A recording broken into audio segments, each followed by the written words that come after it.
orang yang mati dalam keadaan mencintai Quran. Cintai Quran ni maksudnya hak baca tiap-tiap hari ni. Bila dia tak sentuh Quran sehari, dia rindu, dia teringat. Bila dia mati, masuk ke alam barzakh, ditinggalkan ahli keluarga dia, kesorangan di alam barzakh. Nabi kata sehingga kamu di alam barzakh mendengar bunyi tapak kasut meninggalkan kawasan perkuburan. Kamu dengar?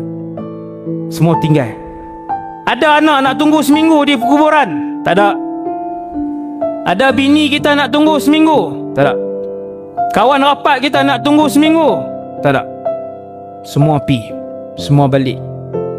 Ketika semua dah balik, sekira-kira beberapa jam selepas dikebumikan, datang dua orang malaikat, Munkar dan Nakir, aswadan azraqan, yang tubuh mereka hitam melegam. Orang yang mencintai Quran, ingat ni, walaupun dia mati ada dosa, tapi dia hidup dengan Quran. Malaikat pun turun mai, malaikat nak labuh dia. Quran akan datang ketika itu. Nama surah yang mewakili orang yang mencintai Quran di alam barzakh adalah Suratul Mulk. Dia yang akan berdepan dengan malaikat. Dia kata tak boleh, Allah tugaskan aku untuk melindungi dia ni, sebab dulu dia baca aku dan dia menghidupkan diri kehidupan dia dengan Al-Quran.